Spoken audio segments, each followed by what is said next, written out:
Hi, welcome everybody. Welcome. We've managed to all collectively get to the end of another week, which is quite an achievement. I think it's been a busy and slightly weary week, I think, for everybody. But I wake up on a Friday morning and I'm always excited because I know that we've got our wonderful lunchtime meeting to look forward to. And I think today is going to be something really, really special.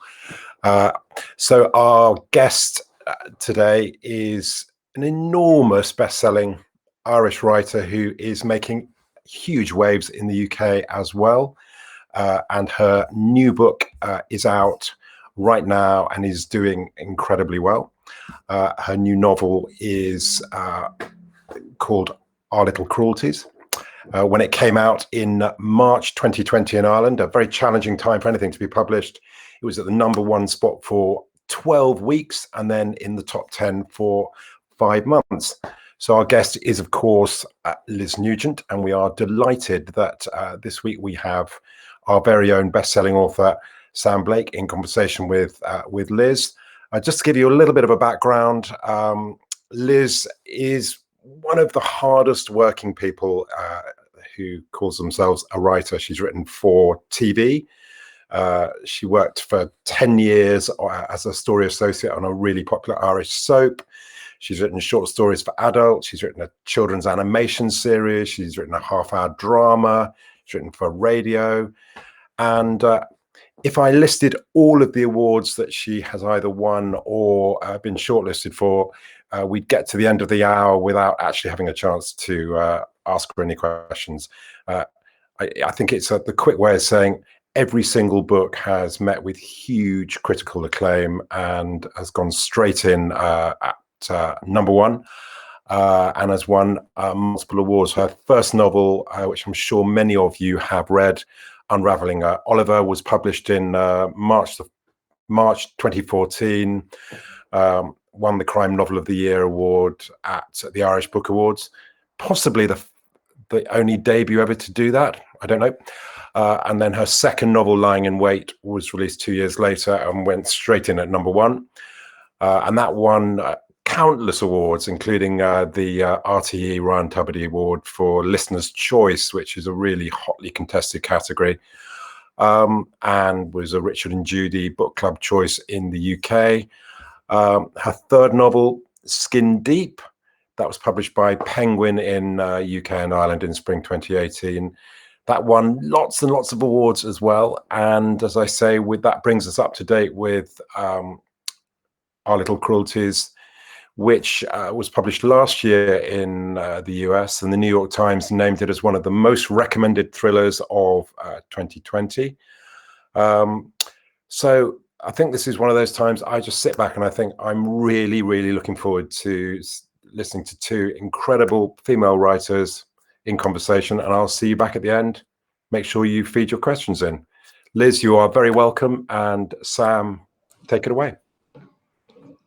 Thank you so much, Simon. I'm just waiting for Liz to pop in now. There she is. Hi, Liz. How are you? Hi. Thank you for that lovely intro. Let me just, I'm going to pop him. He can sit and have his coffee now. There we go. Yeah. Trewin. He can get a cup of coffee. I'm so thrilled to have you, Liz. I know this week has been absolutely manic for you, hasn't it? Because you're doing promo. You were saying you're doing promo for the book in New York for the American edition, the Canadian edition. Obviously, it's out in public.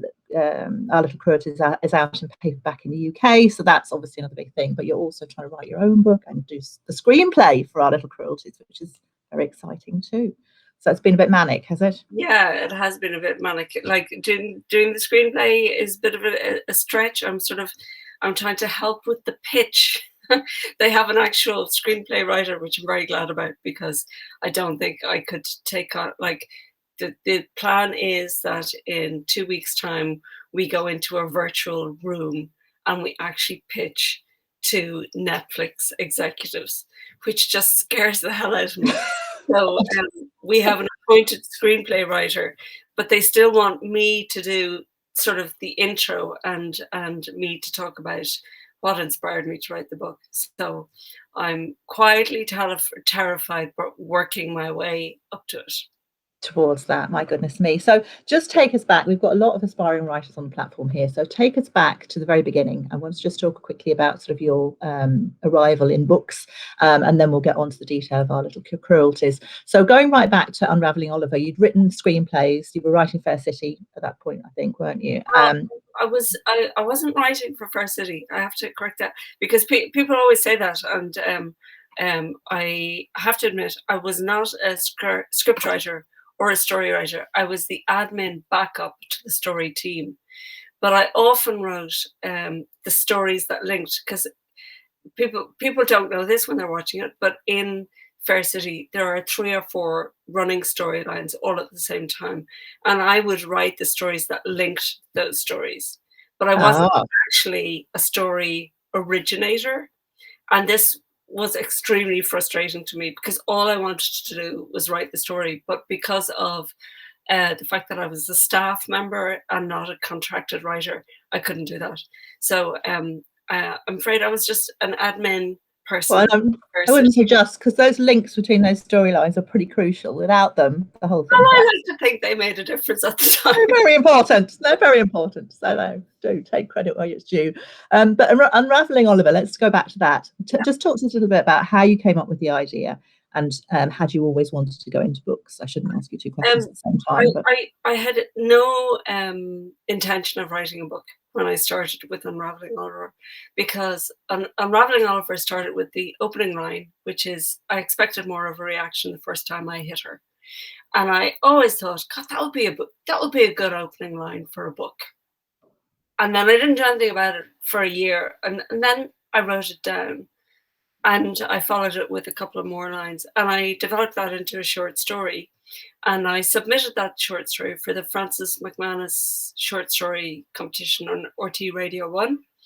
And that got shortlisted. And I was so pleased with that, that eventually I kind of set it aside then. But I had raised a couple of questions. Like at the end of the first chapter of Unravelling Oliver, we know that this man has beaten his wife into a coma, but we don't know why. And we've heard a little bit of their backstory, and there are a few kind of neighbors mentioned casually within the story, but we don't really know. And there were questions in there that I needed to answer for myself. So I started continuing the story, that short story, and I wrote 3 chapters, and I wrote them for 3 different points of view, using 2 of the other characters that were mentioned in that short story. And then I put it in a drawer, and I didn't do anything with it until I put it in the virtual drawer, around the laptop. And I didn't do anything with it at all for probably 2 or 3 years. And then I think I went down to McCarrick. I applied and was accepted to go down to McCarrick, and I got in there for a week, and I think I wrote something like 5,000 words a day, which I have never achieved since. But it was before there was internet up there. Yeah. There used to be no internet, and it was before I was not on any social media. And so I think social media is death to writers. It's certainly death to me. Like, my productivity rating has dropped. If I wrote as many words of my books as I wrote on social media, I'd have 20 books. 20 done by now. I know, it's terrifying. It's a time suck, isn't it? That's the problem. That's fascinating to hear. But I think also when you get into that flow and you're writing that many words a day, it's because the story is just desperate to come out. It's desperate. If there's a story, it will come out of you. And I and every time, I remember I bought an Irish Times on the way up to Anna McCarrick that day, and I was just flicking through it, and I came to the obituary page, and Maurice Papon, who was a Nazi general during the Vichy government in France, had just died. And there was all this stuff about, that he was in charge of the transportation of Jews from the Bordeaux region to Paris. And because I had just started that chapter about the chalet and working on the vineyard and the chalet, I just kind of thought, I have to use this. There's a sign. It's a sign. There is Yeah. some serendipity in the air that I have to use this. So that became like imagine getting your inspiration from an obituary. But obituaries are brilliant because you find stories about people that you have never heard of that have led these fascinating lives, like really fascinating. So I read obituaries quite a lot for character ideas, because like there really are so many people that are not in the public eye or who have been long forgotten, who have led really incredible lives. So that's fascinating. Like that we have when we do these chats, we end up with a couple. We always end up with a few pure gold nuggets of tips, and I think that's definitely one of them. That's amazing. I mean, really, it is incredible. But also, I think that serendipity of when you're writing something and something like that happens and it just locks into place. It is the universe telling you that you're on the right. You must have had a wow moment then. There's a brilliant quote by Goethe where he says something like, whatever it is you can do or think you can do, begin it. For in the beginning, and I am misquoting, for in the beginning there is beauty and magic.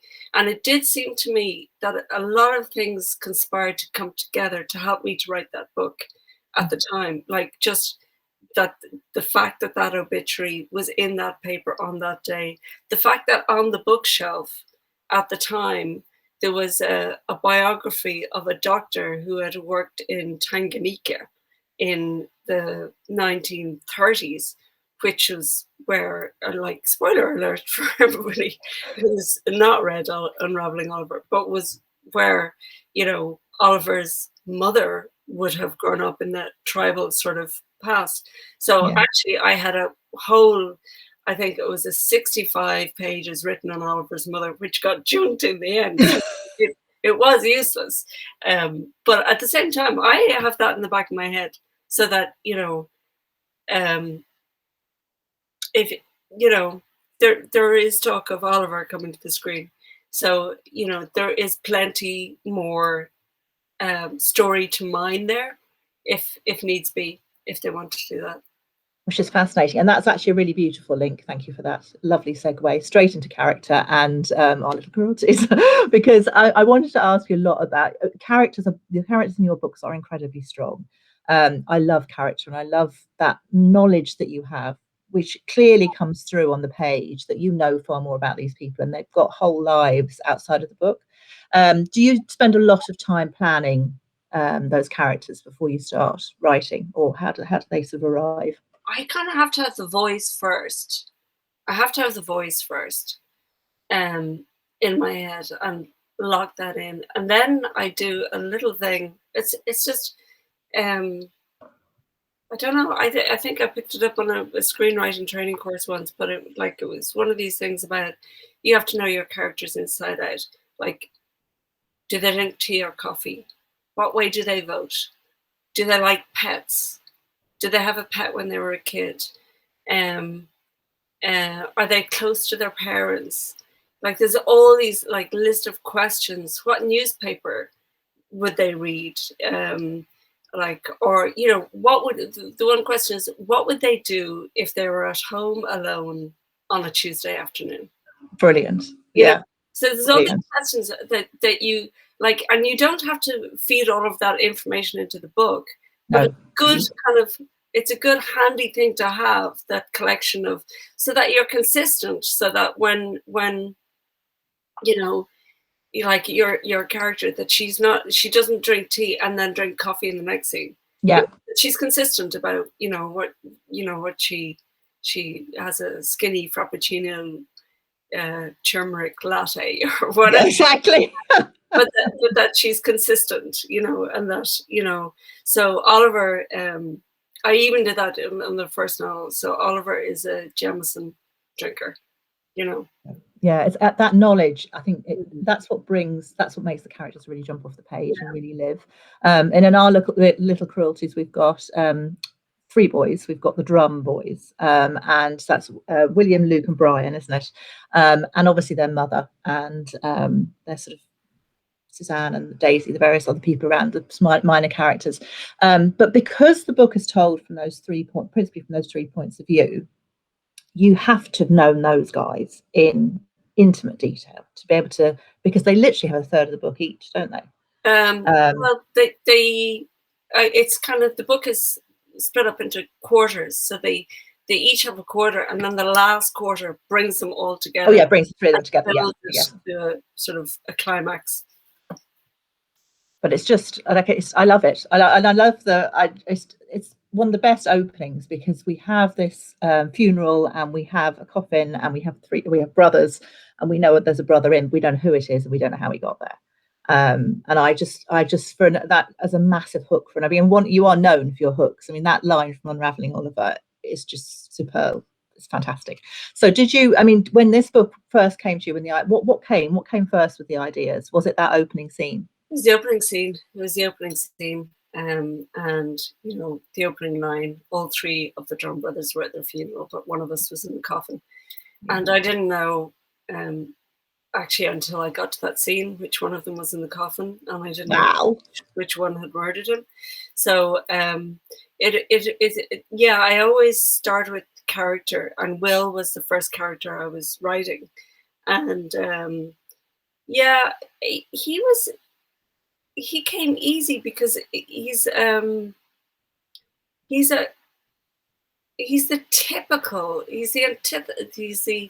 epitome, of the white privileged middle class male who thinks he can do what he wants. But in his defense, his good points are that he loves his daughter. He has a funny way of showing it. He is he's not comfortable with her gender fluidity. He's not comfortable with the type of people that she hangs out with. He's certainly not comfortable with her social media presence as an influencer. He thinks that's really bad, and it turns out that he's right about that. But he does adore her until something happens. But can't spoil that. But, no, don't spoil that. It's brilliant. But he stuff like that, and he loves his mother because she adores him. She puts him front and center, and the reason why he is so entitled and so privileged is because she has told him from the beginning, like Cordelia in Skin Deep. She has been told from the beginning that he is the most important person. He's better than both of his brothers. He's smarter, he's better looking, he's more intelligent, and he's a hard worker. And he is a hard worker. I mean, he builds up from a fledgling film company that makes short films that don't make any money to making feature films and breaking into Hollywood, which is huge. I mean, there's only takes into Cannes as well. There's only 3 Irish producers in Ireland that have reached that level. So, I mean, he is an extremely hard worker. So those things are in his favor, but there are so many things that are not in his favor, and and they are down to the fact that he is so entitled and so privileged. So people say, "Oh God, you must really hate Will." Well, I was Will when I was writing Will, so I don't hate him because I can see the world. You can understand him. His eyes, and it must be great to be somebody like Will. Have no fear. You can do anything and think you can get away with it. Yeah, no, they really are amazing character studies, and the mother who you touch on there his mother is just absolutely amazing, because she feels very familiar to me. I know there's certain people I've met who I can see those characteristics in them, and yet she's very she's I mean, did you base her on anybody particular, or was it just don't with this now? So many people have suggested a certain name to me about who she might have been based on, and no, she wasn't based on that person. She's just an amalgam. She's again, you don't find out to the end, but her background is pretty dodgy. And she's married not for love, but for status. She's married a man who's much older than her, and might as well, even though there's only 15 years between them, there is a generational difference between them in attitude, because she has grown up in showbiz. But you know, there are things that are admirable about her as well. Like, she has pulled herself up by her bootstraps from a family of poverty. I can't say too much about her history, because you don't really find it out till the end. Yeah, absolutely. Yeah. But she has really pulled herself up by her bootstraps and made something of herself. And her husband adores her. She just doesn't love him back, because she didn't marry him for the reasons.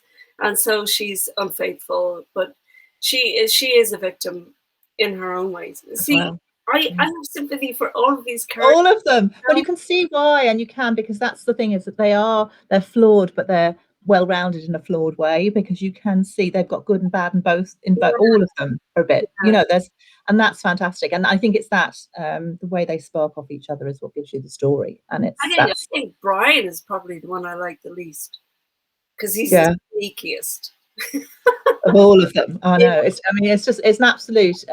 Everybody needs to buy it. I'm actually going to put it into the comments now, because here we go. There's the gorgeous cover of the UK paperback, and paperback here too. I'm sure you can pick it up here too. There's a link gone out there to Waterstones in the UK, but it really is an absolute study in Greek tragedy. It's being described as in terms of family and characters.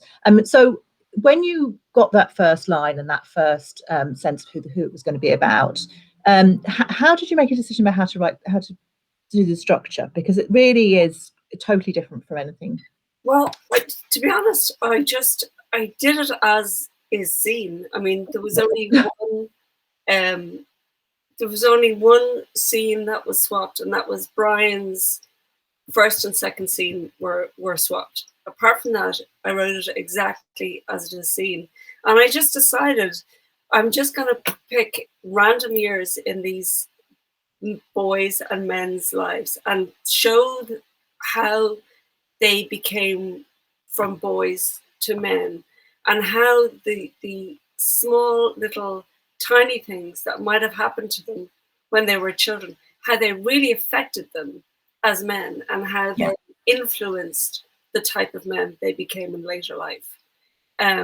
Like, we can see from the beginning that Luke is not mentally healthy.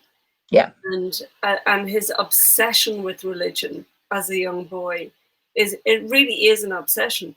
But in those days, in the 70s and 80s, I never heard of a child being taken to a child psychiatrist. It was just not done. Like, adults didn't really go to psychiatrists. It wasn't a thing. That happened in Los Angeles. You know what I mean? Yeah. And now every second person I know as a therapist or a counselor or somebody that they go and talk to, you know, a professional person. But then it was just unheard of, particularly for a child, to see a therapist. But now, if that was now and you had a child who behaved like that, they would be, they're like a shot. They would actually be on a waiting list. Indeed. Yeah. Oh goodness. So did you plan it out? Did you have a structure? Did you know what was going to happen in the story, or did you? I mean, you said there that you didn't really know who was. No, I knew I was going to do it brother by brother. So I knew I was going to do Will, and I had a very good idea of who Luke was, and I didn't really have something to pin on Brian. Like, I didn't really, and I can't say too much about Brian's character. But, you know, I wanted the reader to think that Brian is actually an okay guy. Brian might be the good guy in this film until you get to Brian's chapter. And you see he as damaged and flawed. As the others. Probably worse than the other two, you know. And but there's only one thing I had to hang on Brian, but it worked. It really worked, because his the way he exploits other people and manipulates other people. Yeah, and it's a big thing. We won't have any spoilers, but it's a big thing. So when you get that, what I found really, say again. It's a trait that I really abhor in people. I really hate that particular character trait that he has. Indeed, yeah. Well, yeah. Take notes, people. For anybody who's wanting to talk to Liz down the road, if you have that character trait.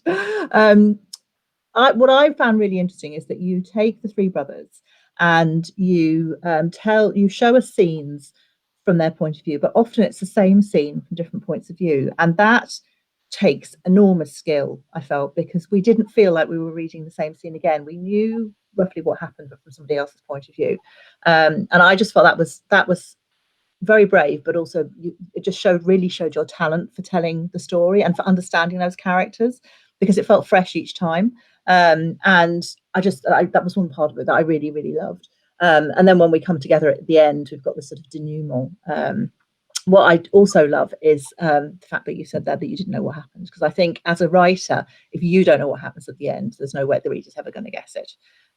So I think that's very exciting. It's also, do you think it's your experience with writing that allows you to trust that process and not know what happens at the end? Yeah, I think if I can surprise myself, I mean, if I can look at a character and see, okay, the obvious course of action, like what would a normal person do? And then I would find a way for that course of action not to be possible, so that they have to go a different direction. They have to go a different route. So that is the thing that excites me, because then I can surprise myself. So if I surprise myself, then hopefully I'm surprising the reader.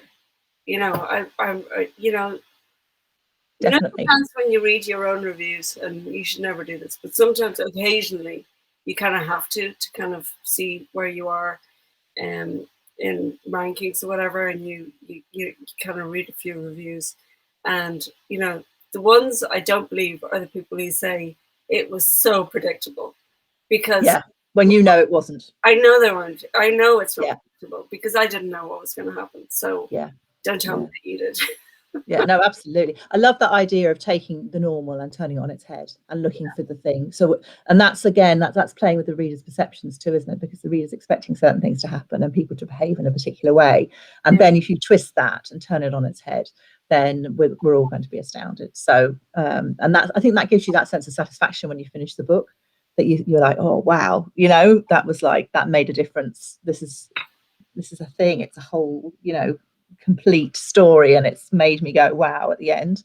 And that happens with all your books. I think that for me is one of the things that you as a writer do, is you bring that sense of there's a whole world in these books, and amazing, incredible, mad things are happening, but when you finish them, you feel like you've been privy to that, I suppose, as a reader. And I think that's a wonderful thing, and it's allowed you, I think that's what keeps the readers obviously coming, moving along. And you were saying before we came on that you're number 30, I think, in the UK at the moment, but on only a half-week sale, so hopefully that is going to push on up. Fingers crossed, because I haven't really broken through in the UK. I thought Lying Wait and the Richard and Judy thing would do it, but I think the Richard and Judy book club isn't what it was. It certainly isn't now, because the WH Smith shops sponsor the whole Richard and Judy thing, and because nobody's traveling, like all of those sales would have happened in airports and train stations and whatever, and because nobody's traveling, I feel really sorry for the people who got Richard and Judy, like in these recent months, well, in the last year. No, it's just loads of sales. And I remember when I got it, somebody said to me, that's guaranteed 100,000 sales, and I can tell you it was nothing like it, because they're not on TV anymore. They don't have the presence or the clout at lunchtime to have. So so I didn't really break through in the UK, so I'm hoping that this will be it. The book. So guys, everybody who's watching from the UK, we've got lots of people from the UK on the watching in.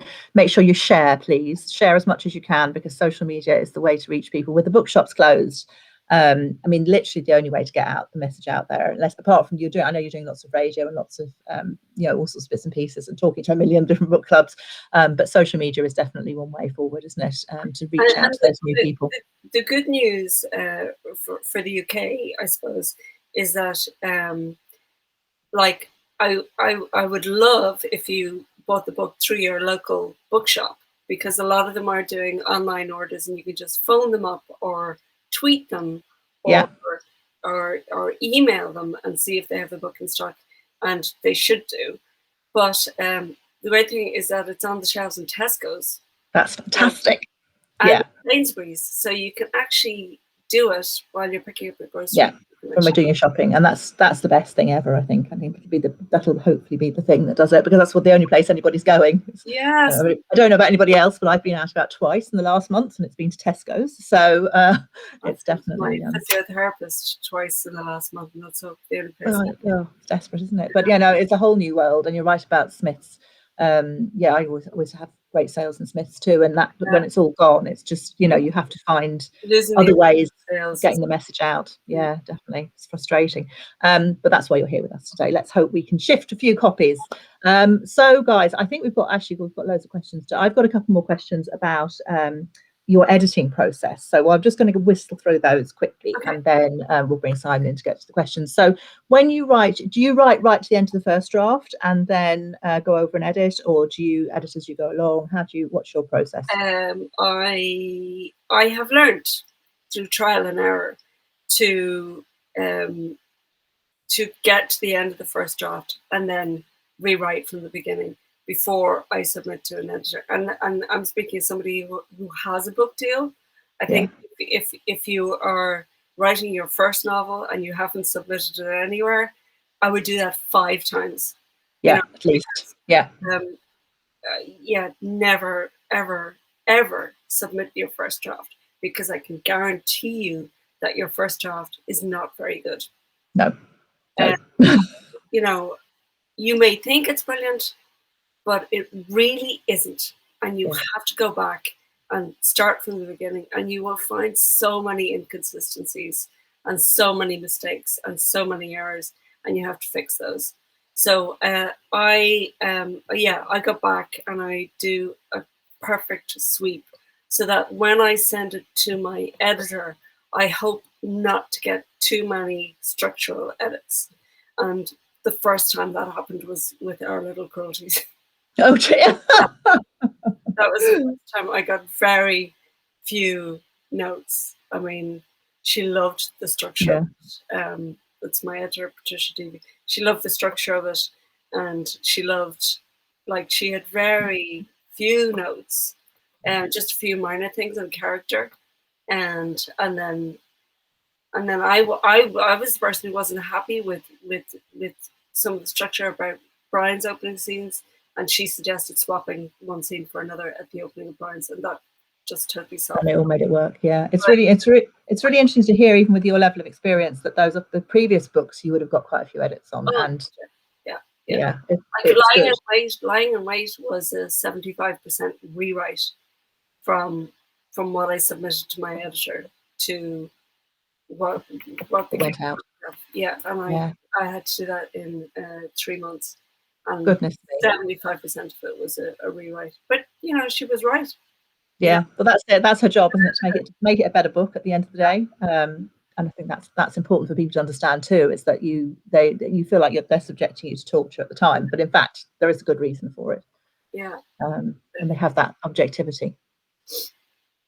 Definitely, yeah. So no, it's fascinating. And then obviously she goes through various editorial sort of parts and wants to move bits around, and then you end up with your final finished draft, hopefully. So Simon, will we bring you in? I think we might bring him in, and we'll go through some of these questions. I have to just jiggle with the books here. Sorry, give me a second. The whole screen's going to move just for a second. There we go. And then we'll bring him in now. There we go. Mr. Trewin, can you hear us? Oh, you're on mute. Hang on. There you go. Can we hear you? I'm muted. Yeah. Absolutely. There's something really dirty on my face. Look at that. Never mind. It's fascinating to hear, and it's one of those moments I kind of think, why is someone on the screen mentioning my name? Because I've just been really listening to this as a member of the audience. I think what's coming across is your kind of incredible professionalism, and I'm just interested to know, on behalf of some of our comments here. What's a kind of normal morning for you? Are you an early riser and do the ideas pour onto the page, or are you it's the question that makes me afternoon squirm person? the most, because I don't get up every day. Excellent. I don't get up early every day. I mean, I just rolled out of bed in time to do this, to be honest, this morning, because I was doing late night Excellent. Zooms till midnight with Canada.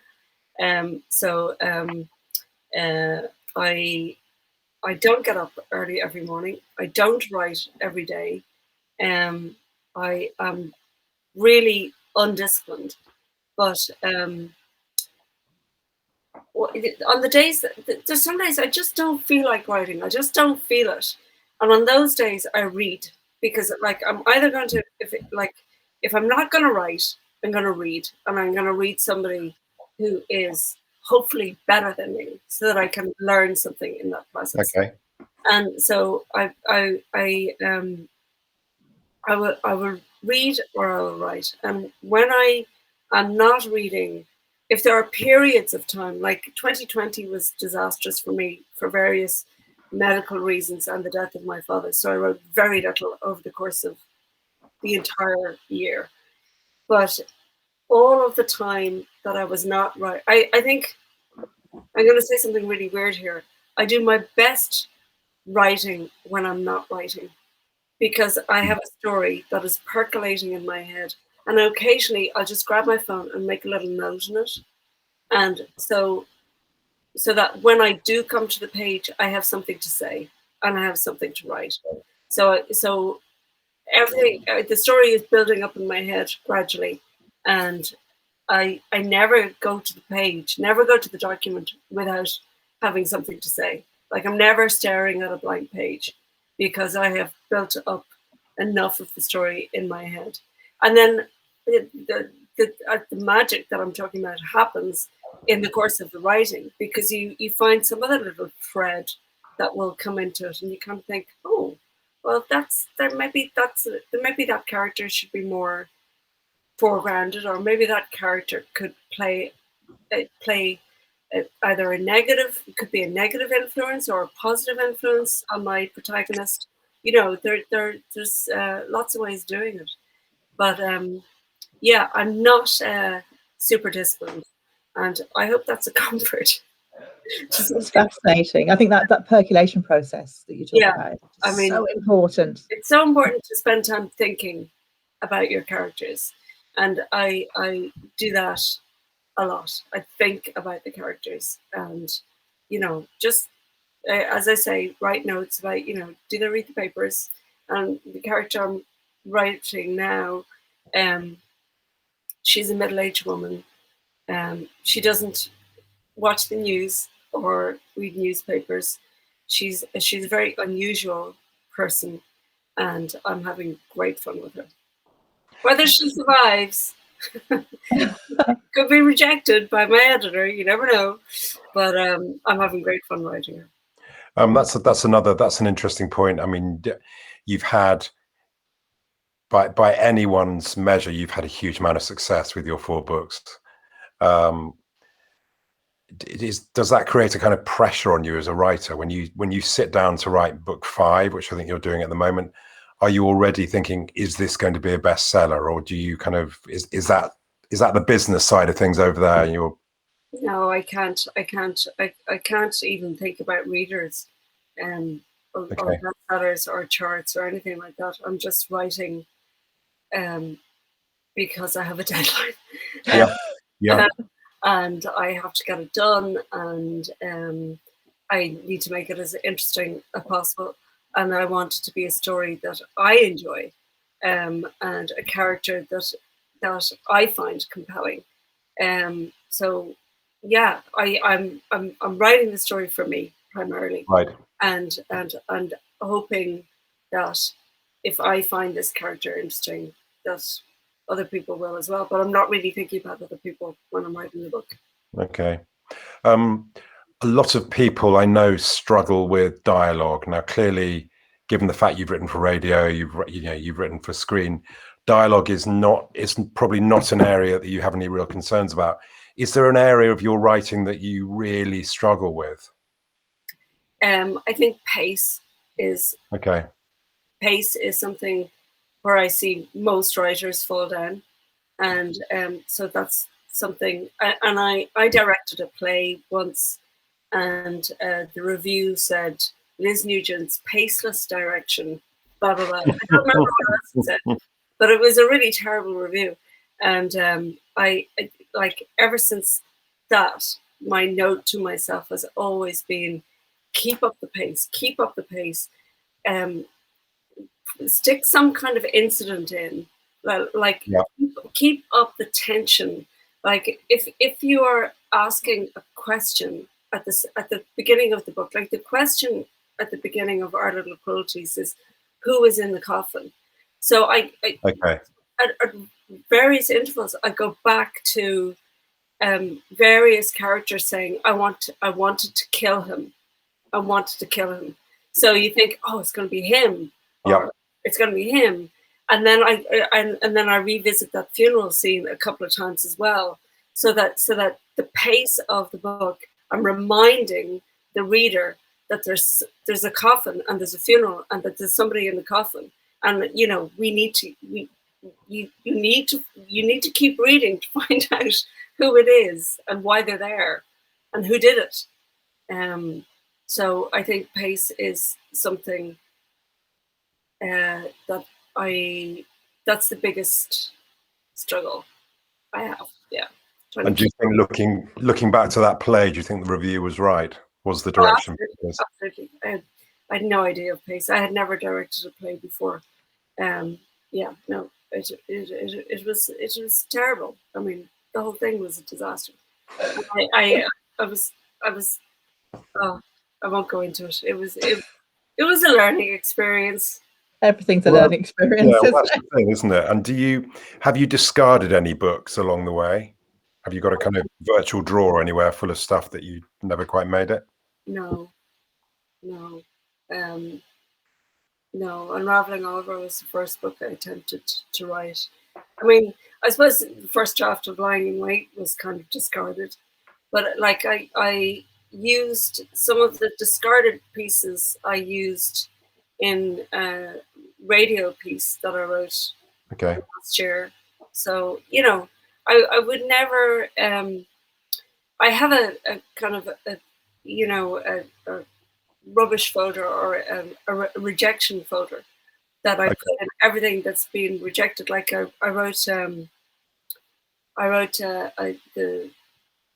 was asked to pitch for a TV drama series at one stage.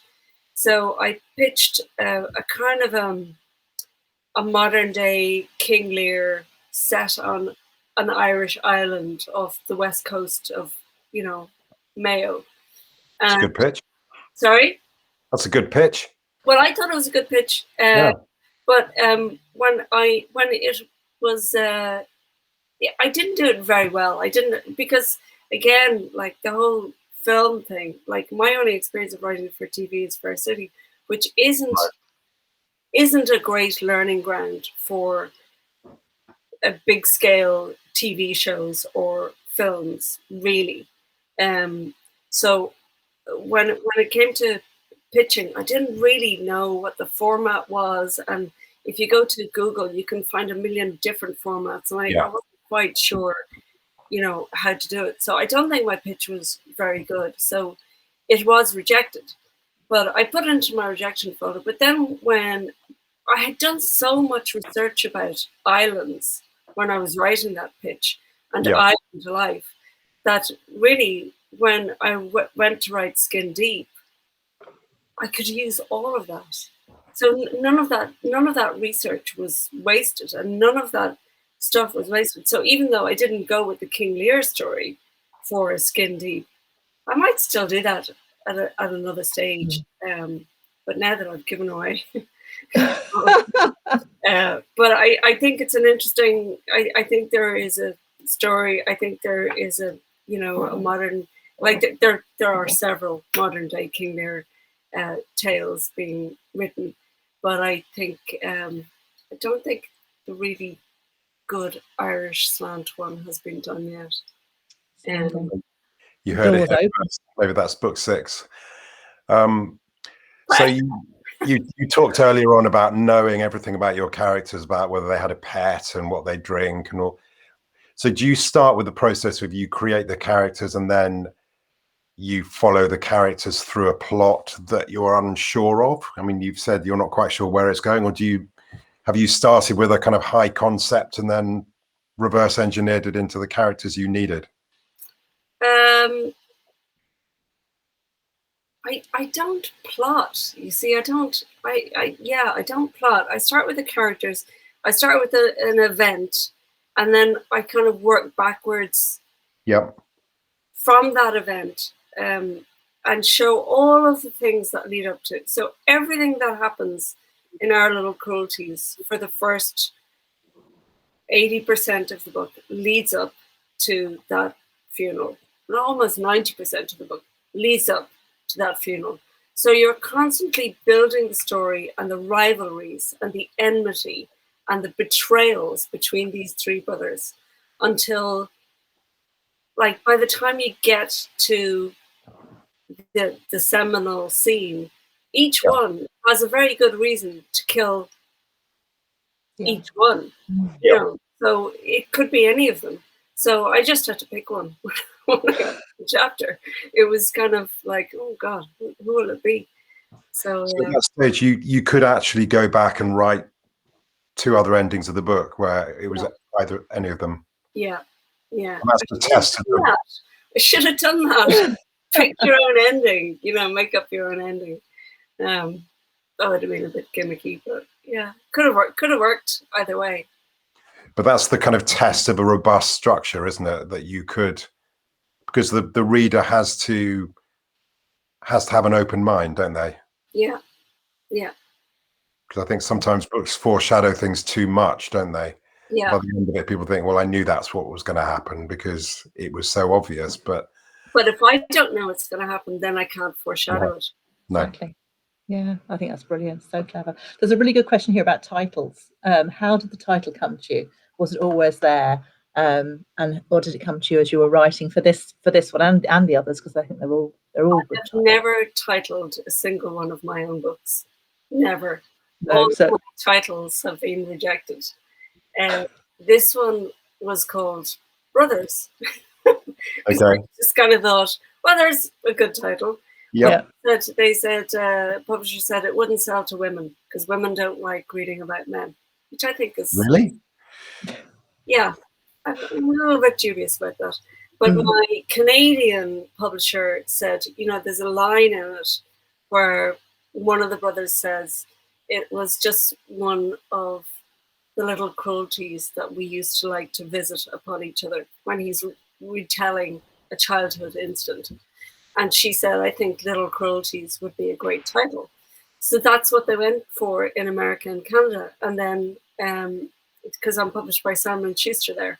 But then when Penguin published it in the UK and Ireland, they wanted a 3-word title. So they just put the hour in front of it. So it's Our Little Cruelties here and it's Little Cruelties over there. And Skin Deep, actually, I did come up with Skin Deep myself. And maybe that was a bad idea because that was the book that sold the worst and the least of all of them. Lying in Wait, I can't remember what that was originally called. Unravelling Oliver was called Father because there was so many paternal relationships in the book, and a priest, father, playing a kind of a seminal role, like the priest was the father. So Father was the original title for that, and they were going to go, like, it came down to the wire, and they were going to go. I offered like 25 titles, and they were like, no, don't like this. And they were going to go with The Mystery of Oliver. And my husband was sitting beside me, and he said, what about Unravelling Oliver?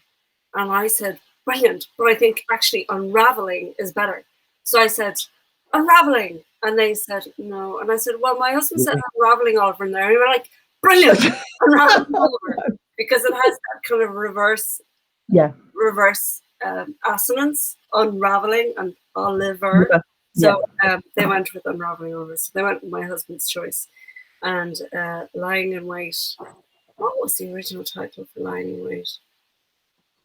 I think it might have been Smothering, as in mothering, smothering. Yeah. Oh, that's clever. But they went for Lying in Wait. Yeah, I love Unravelling Oliver, and I think Our Little Cruelties is brilliant because it really does.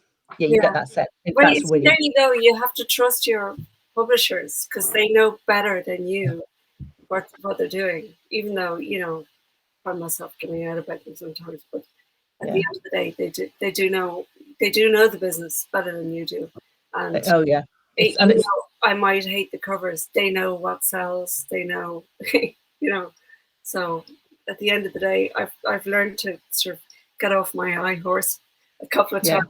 You do the book bit, let them do the other bits. Yeah, I love the cover. I was saying earlier, I love the cover for it's fantastic. This paperback cover. I think it really summarises for anybody who hasn't read the book, who's walking past it in Tesco's, it tells you what's in it, and it's it's a family book. It's about the various relationships, and I think that's great. I had a real problem with the line, "You hurt the ones you love the most," because they don't love each other. That's true.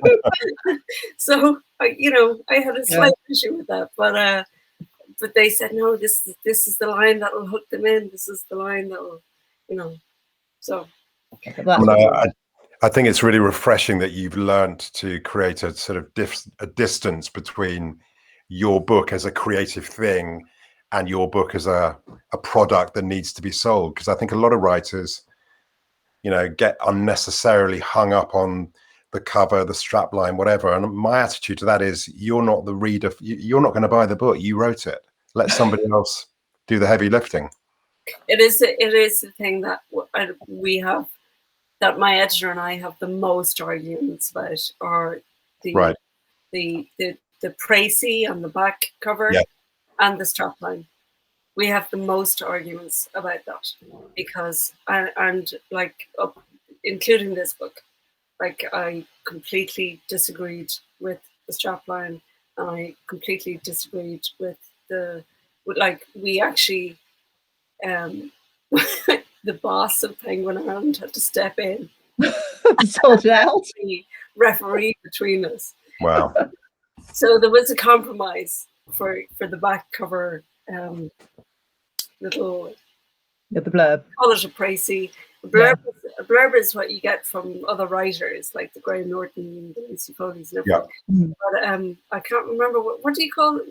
Simon? What do you call the bit on the back? Teaser. The teaser. Yeah, I don't know. I mean, I think some people do call it the blurb, don't they? Isn't that terrible? I can't. I think what we call it that.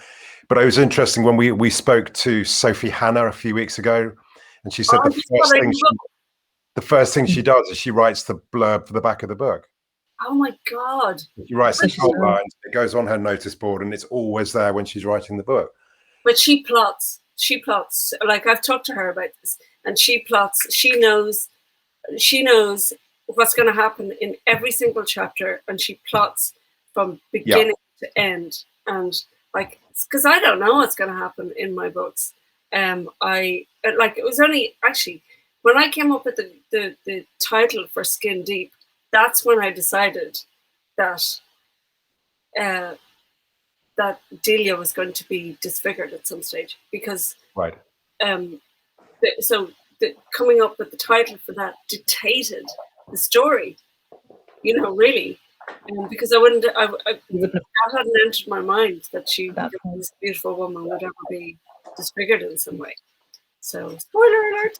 That's fascinating. It's a fascinating process. Somebody else is actually asking about whether you feel that you are unconsciously foreshadowing. So, is there a sense of, although you don't know consciously who did it at the end of Our Little Cruelties, when you look back and the decisions you've made, can you see bits where your subconscious mind was prodding you in the right direction going through?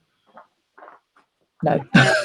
No, I really don't, because I honestly didn't know. So I'm trying to think if there is anything. I mean, at certain points, I think all of the brothers threatened to kill each other. Yeah. And that was done deliberately because I wanted the reader to wonder who it was going to be. But no, I don't. Well, I don't know what my unconscious stuff is. I'm not aware of my subconscious or unconscious mind. So maybe it does know. I don't know. You'd have to dig in deep, and I don't think an MRI scan would show the answer to that. I just have to trust the process. I don't know. I just don't know. See what happens at the end. Oh, I think it's so interesting to hear inside. Good question. Say again? It's a good question. It's an excellent question. Yeah, I think it's just so interesting to hear. When we've spoken to so many different people, haven't we, Simon?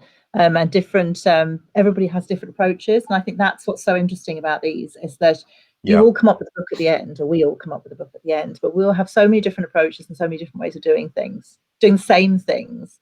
That because we're talking about Sophie Hannah plots madly, but she doesn't go into character at all.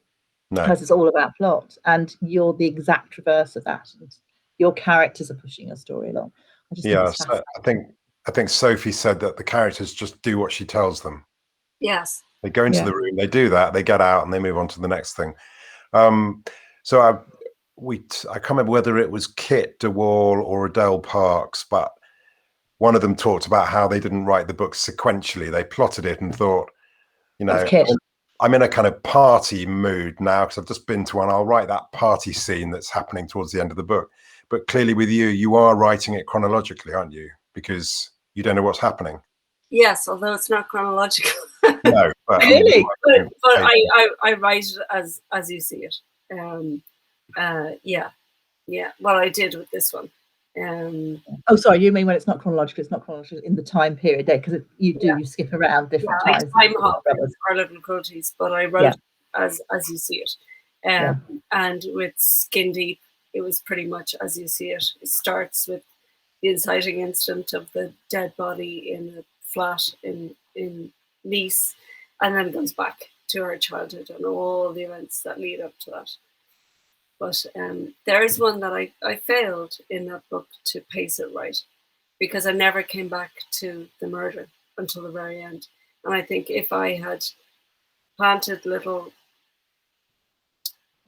seeds of or reminders of the body in the apartment, that I wouldn't, that I it would have been paced better.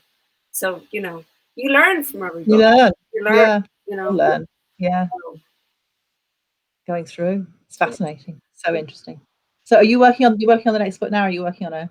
No, I'm working. I've just put the screenplay to one side for the moment. So I'm back to working on the book, but I'm only 18,000 words in, and the deadline is July.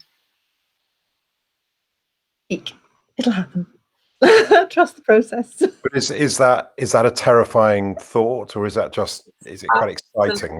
Terrifying. You don't miss deadlines, though, do you? You're very kind of professional. No, I've missed deadlines. Have you? Yeah. For a good reason, though. Well, I think now they know that they're not going to get a book out of me once every year. Right. They've accepted that. It's once every 2 years. But because 2020 was such a write-off for me, I didn't manage to get anything written for various medical and bereavement reasons. So, so I'm way behind with this one. Way behind. The deadline is the end of July. I'm going to try my hardest to make that happen, but I don't think it's going to be as polished. And I think my editor would like to see a more polished version of the book than something that really needs a lot of fixing. So I'm just going to talk to my agent at the time and see. I'll do my best. I mean, I will try really hard to meet that deadline, and it's possible, but unlikely. Oh, well, it's a work in progress, and at the moment you have got Our Little Cruelties to focus on. and so have the public, because this book, the one you're writing now, will be worth the wait. And in fact, actually having 2 years isn't a bad thing, because I think people do wait for them and then they all rush out to buy it when it comes out. So that's fantastic. So Our Little Cruelties is out now. It's out in paperback in the UK. We've sent links into the comments, and we would urge people to buy it. Please send Liz up the charts, and she's a shining light for Irish crime writing, and we want to make sure she hits the UK hard and running. So do share as much as you possibly can on social media too. Whenever you see her name, make sure you share that post. So thank you very much indeed. Thank you, Simon. That was great, wasn't it? Fantastic, really amazing hour. And yeah, I mean, it's quite you talking about you've got to hit the UK market, and I think be reassured from where I'm sitting, you're already a big name over here. We just need, and you'll get into the top 10. I'm pretty certain. I'll put money on that. I hope so. And I just want to say, Vanessa here, also known as Sam Blake, has written a magnificent book called The Dark Room, which I hope everybody, I think my readers would really enjoy it as well. It's you're so lovely. It's a lovely West Cork noir, which has become a genre on its own. I think it has. Thank you. I think it's very much a book, and I highly recommend. If you like my books, I think you'll enjoy that one. And thank you so much, everybody, for joining in and for the tremendous questions. And I'm sorry to the person who said. Oh yes, you can see them, can't you? Yeah. Somebody said, I avoid stories which are guy stories. They're irrelevant for me, and women will be reduced to ridiculous stereotypes usually. Not at all. Oh no, your women are so powerful. No, I write women and I read women, and I love your books. Yeah. You do men very, very well. No. Thank you so much. Saying goodbye now. Yeah, absolutely. Thank you so much. Thank you. Bye-bye. Bye, everybody. Bye-bye.